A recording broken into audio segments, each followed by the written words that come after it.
এই তুমি তো বাসায় কেক বানাও, তো এগুলা কিভাবে বানাও? হোয়াট? কিভাবে বানাই তোমাকে কেন বলবো ভাই? তুমি কি রেসিপি জানতে চাও? মানে গরুগুলা এটাও আমার থেকে জিজ্ঞেস করে যে তুমি এটা কিভাবে বানাও, এখানে কি কি দাও, কতটুক দাও।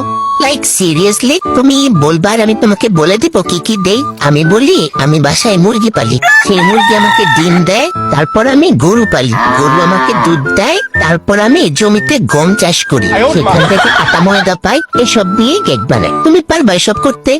মানে মানলাম যেটা তোমার ব্রেইনে থাকার কথা ছিল ওইটা তোমার হাঁটুর নিচে, তাই বলে তুমি আমার বিজনেস রেসিপি জানতে চাবা, আবার বলে আমাকে হাতে কলমে শিখাইও। হ্যাঁ, না না না, আমি আর কেক বেচবো না, আমি বেচবোই না, আমি রাগ করছি। আমি এখন থেকে রেসিপি বিক্রি করব, তখন জানতে এসব।